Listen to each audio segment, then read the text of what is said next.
यहाँ का इतिहास बुलंद है और संस्कृति समृद्ध। करगिल युद्ध हो या कोई और, यहाँ के लोगों ने अपना सर्वस्व न्यौछावर किया है। एक ऐसी दुनिया जो वेस्ट प्रोडक्ट से बनी हुई है।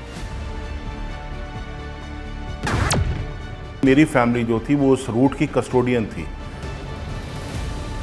इसलिए हमें टाइटल भी मिला हुआ था चोर मार का। इस मिट्टी को प्याला बनकर लबों तक पहुंचने में 7 संस्कारों से गुजरना पड़ता है।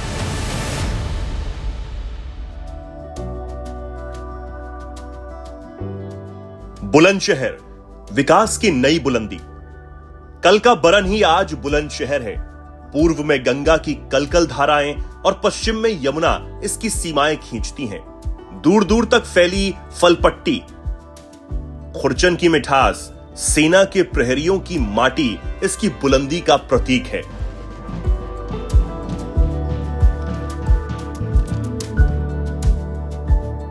यहां माटी 7 संस्कारों से गुजरकर पॉटरी उद्योग का परचम फहराती है। नरौरा एटॉमिक सेंटर और किलों में पर्यटन की ठाठ आज देश दुनिया में पहचान बना चुका है।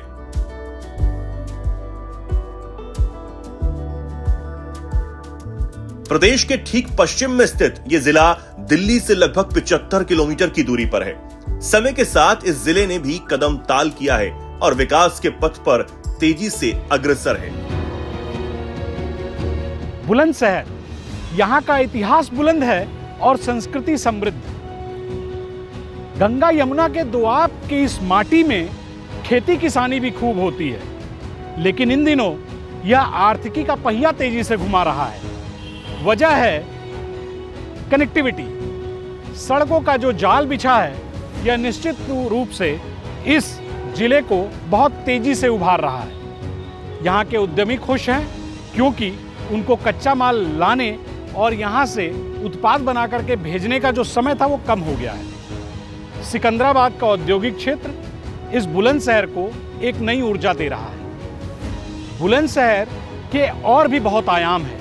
यहाँ की खुरचन खास है तो पॉटरी का जवाब नहीं। विश्व फलक पर इस जिले को पॉटरी उद्योग ले जाता है। बुलंदशहर की और भी बहुत सी खासियतें हैं। हम अपने इस पड़ाव में कई और जगह जाएंगे और बताएंगे कि बुलंदशहर की बुलंदी के वो राज क्या क्या है।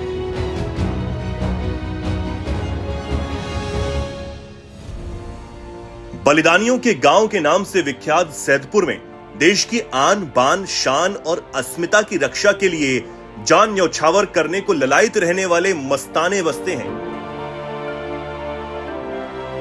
सैकड़ों शौर्य गाथाओं को सीने में समाये सैदपुर की माटी अपने वीर सपूतों के बलिदान और पराक्रम से गौरवान्वित है।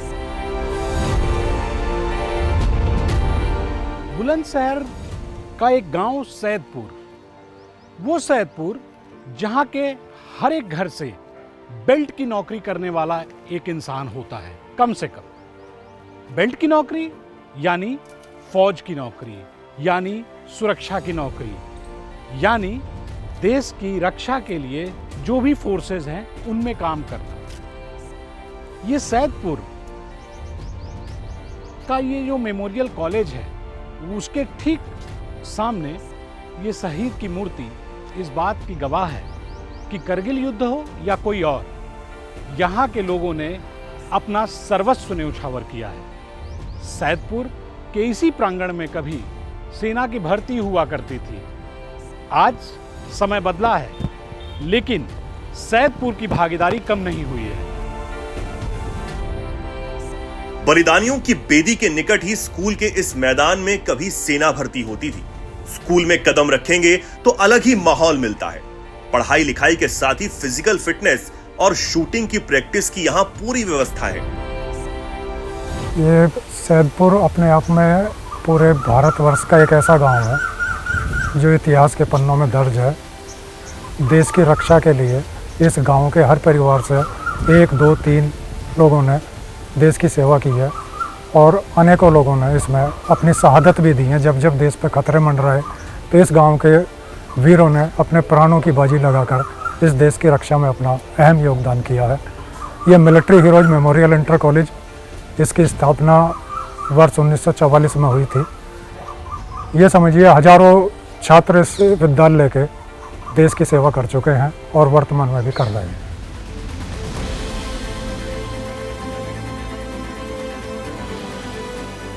यहां से कुछ आगे बढ़ेंगे तो कुचेसर का किला आपको यहां की रियासत व्यवस्था से रूबरू कराएगा। करीब 300 सालों का गौरवशाली इतिहास संजोए कुचेसर का मड फोर्ट न सिर्फ पर्यटन केंद्र के रूप में अपनी पहचान बनाए हुए है, बल्कि बॉलीवुड को भी अपनी ओर आकर्षित कर रहा है। मड फोर्ट के संचालक विक्रमजीत सिंह बताते हैं कि यहाँ की ईंट की दीवारों पर मिट्टी की 3 से 4 फुट की परत है।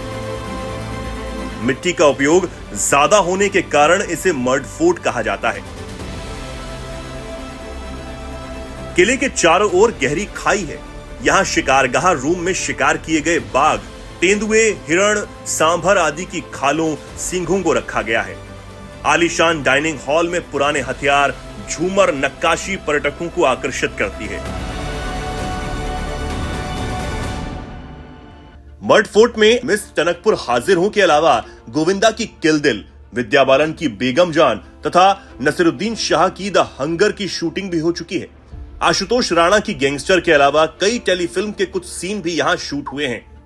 आम और फलदार बागान तथा हरियाली के बीच शांत और सौम्य वातावरण वाले मड फोर्ट में देश और विदेश के पर्यटक भारी संख्या में आते हैं। कुचेसर की जो रियासत है ये हरियाणा से आके बसे हुए मेरे परिवार वालों की है एंड ये 1734 में आके यहाँ बसे। So we are nearly completing 300 years now. Kuchesar पुराने ज़माने में भी और आज के नए परिवेश में भी अगर देखा जाए तो दिल्ली और लखनऊ के बीच का वो था, एक लिंक थी, एक मेन रोड थी जिसकी मेरी फैमिली जो है वो कस्टोडियन रही है। The biggest thing what we feel positive जिसको आप कहेंगे वो ये है जो पिछले 10 साल के अंदर हमारी रोड्स, बिजली, सिक्योरिटी जो गवर्नमेंट ने हमें प्रोवाइड करी है उससे आज से पहले हमने कभी इतना अच्छा पॉजिटिव नहीं देखा। We are 80 kilometres from Jewar airport. We are रफली 2 kilometres away from the Ganga expressway. The way industries are जो प्लान्ड हैं या जो हाईवेज हमारे बने हुए हैं, जो कनेक्टिविटी मिली हुई है, उससे बेटर हमारे लिए कोई ऑप्शन नहीं हो सकता, किसी होटल वाले के लिए नहीं हो सकता। And even for the villagers also, आगे चल के जो विलेजेस हमारे जिसको हम कहते थे कि काम नहीं है लोगों के पास या रोज़गार नहीं है, सिर्फ खेती पे डिपेंडेंट थे, वो सब के पास नेक्स्ट 10 ईयर्स के अंदर जो बूम आएगा वो it is going to be tremendous. Kalyan Singh का कार्यक्षेत्र रहा ये कृषि प्रधान जिला है। सियाना की फलपट्टी तो देश भर में मशहूर है। यहाँ के आम, खासकर गुलाब जामुन, चौसा की डिमांड सर्वाधिक है। बागों में अब लीची ने भी ठीक ठाक जगह ले ली है। यहाँ के बागबान कहते हैं सकारात्मक माहौल, सरकारी सहयोग और कनेक्टिविटी ने उनके कारोबार को खूब बढ़ाया है। सियाना क्षेत्र में तो सबसे ज़्यादा आम की ही किसानी की जाती है। मेरे 80% लोगों का जो है व्यवसाय जो है खेती का आम का ही है और दिल्ली के नज़दीक होने की वजह से फल का बेचने का भी और सुविधाओं के हिसाब से भी 100 किलोमीटर है लगभग दिल्ली, तो उसमें जो है इसके लिए लोगों को कोई दिक्कत भी नहीं हो पाती है। ज़्यादातर तो 4-5 वैरायटियाँ हैं जो सबसे ज़्यादा हैं। दशहरी है, चौसा है, लंगड़ा है, रामकेला है और डींगा है। ये प्रमुख वैरायटी हैं जो हमारे यहाँ चलती है। जब हम छोटे छोटे थे हाथ से लोग पैरों से स्प्रे किया करते थे, अब तो सब टैंकर है, मशीनरी का युग है पूरा कुल मिला के ये। बुलंदशहर में आए हैं तो मुंह मीठा करना तो बनता है। वैसे तो इस क्षेत्र की कई खास मिठाइयां हैं, लेकिन खुर्जा की खुरचन के आगे सब फीकी। यहाँ की खुरचन का इतिहास 115 साल पुराना है। ये केवल दूध को उबालकर बनाई जाती है और मिलावट से दूर है। इसे गर्मी के मौसम में 24 घंटे और सर्दी में 72 घंटे तक ही उपयोग में लाया जा सकता है। यहाँ के भरतुमल, पंडित शिवलाल उस्ताद, शिवगिरी, बाबूलाल स्वीट्स आदि की खुरचन प्रसिद्ध है। ये एक जिला एक व्यंजन में भी शामिल है। आइए इसकी खासियत उन्हीं से सुनते हैं जिनके पूर्वजों ने इसकी शुरुआत की थी। खुरचन तो पहले भी प्योर थी, अब भी प्योर है, उसमें तो कोई फ़र्क है नहीं, लेकिन अब सेल ज़्यादा है, पहले सेल कम थी। पहले तो लोग बाग कम जानते थे, अब जब से ये इलेक्ट्रॉनिक मीडिया का ज़माना हो गया, ये सब कुछ हो गया, तब बहुत हाईलाइट हो गई, तब इसकी सेल भी बढ़ गई है। लेकिन इसकी चूँकि इसमें मीठा बहुत कम होता है और इसकी लाइफ थोड़ी कम होने की वजह से ये बिल्कुल इसका टेस्ट अलग है। ये हमारे जो दादाजी थे पंडित शिवलाल उस्ताद जी, उन्होंने ही इसका निर्माण करा था। और सन 1908 में पहले जो है ये जो कोयले की भट्टी पे कढ़ैया में बनती थी, फिर उसके बाद इसका थोड़ा वो हुआ तो गैस की भट्टी पे तवे पे चलने लगी, तो इसकी मलाई अलग अलग उतार दी जाती है और इसकी चारों तरफ फैला के मलाई, फिर इसको ठंडा करके जब इसको लगाया जाता है, बहुत इसमें मीठा नॉर्मल होता है जी। खुरचन एक बहुत पुराना इसका इतिहास है और जो जिस प्योरिटी से यहाँ पर बनती है वो आपको कहीं देखने के लिए नहीं मिलेगा। और वन डिस्ट्रिक्ट वन क्यूजिन की वजह से तो इसको बहुत मतलब प्रेरणा मिलेगी हमको भी काम करने के लिए, क्योंकि बहुत अच्छा इनिशिएटिव है। हमारी डिस्ट्रिक्ट से खुरचन चूज़ हुई है, तो मतलब हमारे लिए बहुत गर्व की बात है। खुर्जा में प्रवेश कर गए हैं तो पॉटरी उद्योग को भी जरा जान लीजिए। ये खुर्जा है पॉटरी नगरी। जी हाँ, वही नगर जहाँ इस मिट्टी को प्याला बनकर लबों तक पहुँचने में 7 संस्कारों से गुजरना पड़ता है और लगते हैं कम से कम 7 दिन। जी हाँ, यहीं पर ये तप कर विश्व के फलक पर बुलंदशहर और मेरठ का नाम रोशन करता है। मानिए कि ये उत्पाद बनता कैसे है। यहां सिरेमिक उद्योग की नींव 14वीं शताब्दी में तैमूर लंग ने रखी थी। आज सालाना कारोबार करीब 200 करोड़ के बीच पहुंच चुका है। इसमें लगभग 40% कारोबार निर्यात का है। यहां से America, France, Africa, Thailand, Singapore, Germany, England, Bangladesh, Sri Lanka आदि देशों में पॉटरी निर्यात की जाती है। अलग अलग उत्पादों की यहां करीब 400 छोटी बड़ी इकाइयां हैं। इन उद्योग के सहारे लगभग 1 लाख से ज्यादा लोगों की रोजी रोटी प्रत्यक्ष और अप्रत्यक्ष रूप से चल रही है और उद्योग एक जिला एक उत्पाद में भी चयनित है। वहीं यहां के कारोबारी अपनी नक्काशी और लगातार इनोवेशन की बदौलत कई देशों में चीनी उत्पादों को भी मात दे रहे हैं। जो बायर्स होते हैं वो डीओपी के नाम से खुर्जे को देख पाते हैं। फिर एक सरकार ने एक अच्छी योजना लगाई थी जिससे कि बाहर से बहुत सारी क्रॉकरी आ रही थी, तो पहले खुर्जे को उतना प्रोत्साहन नहीं मिलता था। सरकार ने एक एंटी डंपिंग नाम की योजना लगाई थी जिससे कि खुर्जे को काफ़ी अच्छी पहचान मिली। पहले सिर्फ हाथ की पेंटिंग के माल हुआ करते थे, पहले मालों में बहुत वजन हुआ करता था, सुंदरता कम हुआ करती थी। आज खुर्जे की क्रॉकरी कुछ अलग है, बहुत सुंदरता है और पैकिंग पे बहुत अच्छा फोकस होता है। और आज आप देखेंगे कि जैसे कि ये गोल्ड प्लेटेड मग्स भी बनने हैं, जार भी बनने हैं, जो विश्व पटल पे बहुत ऊपर है। ये चीज़ें पहले सिर्फ चाइना से आया करती थी, आज ये चीज़ें खुर्जा में बननी है।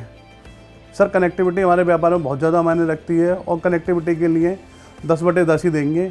जो रोड का जाल बिछाया है बहुत शानदार बिछाया है। जैसे कि अभी रिसेंटली हम सबको पता ही गंगा एक्सप्रेसवे का उद्घाटन हुआ है, उससे भी माल टाइम पर पहुँच पाते हैं और बहुत समय पर माल दे पाते हैं हम। राजस्थान से, गुजरात से मिट्टी आती है यहाँ पर प्रोसेसिंग होती है। सारी लेबर वेरिएंट सब खुर्जा के अंदर ही है सारा, और इसको बॉल मिल में प्रोसेस करके इसको केक मोल्ड में प्रोसेस करने के बाद ये मोल्ड में प्रोसेस होगी, उसके बाद भट्टी में जाएगी। भट्टी में निकलने के बाद में फिर ये प्रोसेस होगा पूरा कम्प्लीटली। एक प्याली को बनने में कम से कम 7 दिन लगते हैं। आइए अब आपको लेके चलते हैं एक अनोखी दुनिया में, एक ऐसी दुनिया जो वेस्ट प्रोडक्ट से बनी हुई है। देश का पहला सेरामिक पार्क। ये पॉटरी उद्योगों से निकले हुए वेस्ट से इसे तैयार किया गया है। बुलंदशहर खुर्जा डेवलपमेंट अथॉरिटी ने उन पॉटरीज के जो वेस्ट हैं उनको लेकर के विभिन्न तरह की आकृतियां बनाई और उसे एक पार्क का रूप दिया। यह पार्क यहाँ के लोगों में काफ़ी प्रसिद्ध हुआ है। लोगों की सुबह, लोगों की शाम इसी पार्क में कटती है। आप पार्क का आनंद लीजिए, हम आगे बढ़ते हैं। यहाँ की साबुत क्रॉकरी का तो कोई सानी नहीं, लेकिन टूटने फूटने के बाद भी ये अनोखी दुनिया बसाता है। खुर्जा के कालिंदी कुंज मोहल्ले में अनोखी दुनिया waste to wonder ceramic park विकसित किया गया है। इसमें 80 टन से ज्यादा सेरेमिक वेस्ट का उपयोग किया गया है। 5 करोड़ 86 लाख की लागत से 6 कलाकारों और 120 शिल्पकारों की टीम ने 28 विशाल कलाकृतियां बनाई हैं, जिनमें बड़े फूलदान, कप, केतली, सेल्फी पॉइंट आदि शामिल हैं। हरे भरे वातावरण से घिरा ये पार्क नागरिकों और पर्यटन के लिए मनोरंजन का भी स्थल है। यहाँ पहली बार आए, काफ़ी अच्छा लग रहा है, बच्चे भी बहुत ज़्यादा एंजॉय कर रहे हैं। यहाँ का माहौल भी बहुत अच्छा है, यहाँ की जो ये चीज़ें बनी ये भी बहुत ज़्यादा देखने में अच्छी लग रही हैं। यहाँ आके काफ़ी अच्छा लगा, नाम सुना था यहाँ पे, हम लोग MP जबलपुर से हैं। यहाँ के बारे में काफ़ी नाम सुना हुआ था, तो बच्चों को लेके आए तो बच्चे भी काफ़ी एंजॉय कर रहे हैं। सब कुछ यहाँ पे जो पोल्ट्री का रॉ मटेरियल है ये चीज़ सब एक्यूमुलेट करके बना हुआ है, तो एक तरह से बच्चों को सीखने को मिल रहा है। जो थोड़े बच्चे समझदार होते हैं वो समझ रहे हैं कि हाँ इसमें पोल्ट्री का रॉ मटेरियल लगा हुआ है, और टाइम पास भी होता है बच्चों का, पिकनिक भी हो जाता है। बुलंदशहर में एक नवरत्न भी है, नरौरा स्थित एटॉमिक पावर स्टेशन। इसे भारतीय अणु ऊर्जा निगम लिमिटेड संचालित करता है। इसका वाणिज्यिक आरंभ 1991 में हुआ। ये स्टेशन पूर्णतः स्वदेशी है और ये 220 मेगावाट के 2 परमाणु रिएक्टर हैं। दोनों रिएक्टर एक साथ परमाणु ऊर्जा उत्पादन करने की क्षमता रखते हैं। दोनों यूनिटों से देश के यूपी के अलावा दिल्ली, हरियाणा, जम्मू कश्मीर, हिमाचल, राजस्थान, पंजाब, उत्तराखंड जैसे राज्यों में बिजली आपूर्ति नेशनल ग्रिड के माध्यम से की जाती है। बुलंदशहर का हाईवे कभी बदनाम हो गया था, लेकिन आज तस्वीर बदली है। कानून व्यवस्था कसने के साथ ही यहाँ हाईवे एक्सप्रेसवे का जाल बिछ रहा है। जिले में सड़क नेटवर्क को मजबूती मिली है। जनपद से 2 नेशनल हाईवे होकर निकल रहे हैं। अलीगढ़ गाजियाबाद NH34 को पिछले साल 6 लेन बनाया गया। बुलंदशहर मेरठ NH 335 पहले से है, क्योंकि पड़ोस के जेवर में अब अंतर्राष्ट्रीय हवाई अड्डा शुरू हो गया है, वहीं दूसरी ओर गंगा एक्सप्रेसवे निकल रहा है। ऐसे में इन दोनों को कनेक्ट करने के लिए लिंक एक्सप्रेसवे की दिशा में भी कदम बढ़ा दिया गया है। इन सबसे जिले की अर्थव्यवस्था को मजबूती और यातायात सुगमता संभव हुई है। इसके साथ ही सिकंदराबाद में MSME इकाइयों का औद्योगिक हब जिले को नई ऊंचाई दे रहा है। साल 2026-27 के बजट में जेवर एयरपोर्ट के निकट किर्रा में औद्योगिक पार्क विकसित करने की घोषणा ने उद्यमियों की उम्मीद बढ़ाई है। अनूपशहर, डिवाई, शिकारपुर जैसे कस्बे भी उत्तरोत्तर प्रगति कर रहे हैं। बुलंदशहर का इंफ्रास्ट्रक्चर मजबूत हुआ है और यहाँ की कनेक्टिविटी में तो गुणात्मक वृद्धि हुई है। निश्चित तौर पर रेल मार्ग हो, सड़क मार्ग हो या फिर air connectivity, dedicated freight corridor, सड़कों का जाल और अब जेवर एयरपोर्ट जो बना है उसका सर्वाधिक लाभ बुलंदशहर को मिलने जा रहा है। इतना ही नहीं, गंगा एक्सप्रेसवे और जेवर एयरपोर्ट को जो जोड़ने के लिए लिंक एक्सप्रेसवे बन रहा है, निश्चित तौर पर वह कनेक्टिविटी को गति देने के साथ साथ उद्योग धंधों को भी बहुत बड़ा बूस्टअप देने जा रहा है। निश्चित तौर पर यह सब मिलकर बुलंदशहर को बुलंदी पर पहुंचाने का काम करेंगे। बुलंदशहर से कैमरा पर्सन दुष्यंत राणा के साथ मैं रवि प्रकाश तिवारी, जागरण टीवी। बढ़ते यूपी के 75 जिले, 75 कहानियां।